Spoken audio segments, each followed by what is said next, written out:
Bonjour peuple de Dieu, je suis vraiment très content de partager ce moment avec vous, avec quelqu'un, avec un chrétien, avec un enfant de Dieu. Et je voudrais juste relever un point très important, partant de l'histoire ou de la rencontre que Moïse avait eue avec Dieu pendant qu'il allait paître les brebis. Et la Bible déclare que il va voir du feu qui est en train de brûler autour d'un buisson, mais cependant le buisson ne se consumait pas. Et la Bible dit qu'il s'est approché pour voir quelle était cette grande vision que le Seigneur le montrait. Et lorsqu'il a pris la résolution de s'approcher du buisson, c'est alors que Dieu va devoir l'appeler à partir de ce buisson. Ça veut dire que l'homme voulait comprendre le sens de ce feu qui brûlait autour du buisson sans que le buisson ne soit consumé. Ça veut dire la vision était là, la manifestation de Dieu était là, mais l'homme voulait comprendre c'était quoi ce que cela signifie. Dans tout ce que Dieu fait, Dieu cherche que nous puissions comprendre ce qui se passe. Tu peux voir des grandes choses, tu peux voir des signes et des prodiges qui se manifestent dans le monde, dans ta famille et dans ta vie. Mais la chose la plus importante de ta vie, c'est de comprendre le sens de ce que Dieu te montre.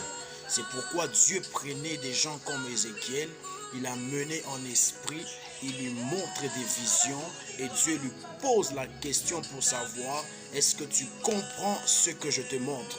Parce que Dieu veut que même si tu as la bénédiction, même si tu as la révélation, mais que tu puisses comprendre pourquoi tu reçois cela.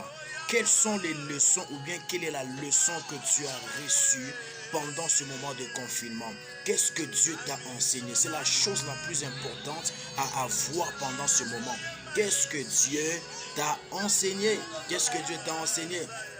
Il y a des réalités que nous connaissons dans nos foyers, dans nos maisons, dans nos entreprises. Mais ce que Dieu veut que nous puissions savoir, c'est de constater le message de Dieu derrière les circonstances qui arrivent. Celui qui comprend ce qui se passe ne va pas paniquer. C'est pourquoi, même quand Jésus est venu sur la terre, les situations qui faisaient paniquer les disciples ne pouvaient pas le faire paniquer. Pourquoi?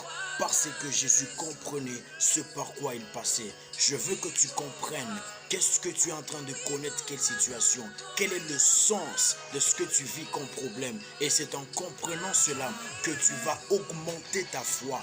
La Bible dit que lorsque Rebecca avait des enfants dans son ventre, la Bible dit qu'elle a commencé à pleurer, à se lamenter parce qu'elle avait des douleurs atroces. Et elle va commencer à demander à Dieu si cette grossesse est une bénédiction qui vient de toi. Alors pourquoi est-ce que je suis en galère?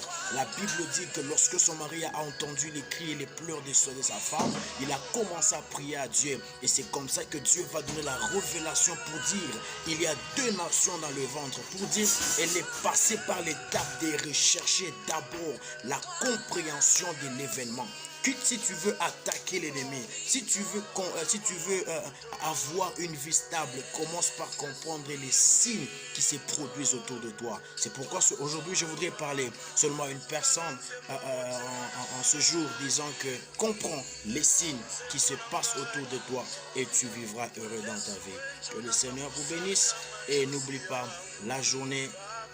Dieu te donne chaque jour juste pour une seule et simple raison, que tu comprennes le sens de chaque seconde, le sens de chaque nouvelle journée. Que Dieu te bénisse.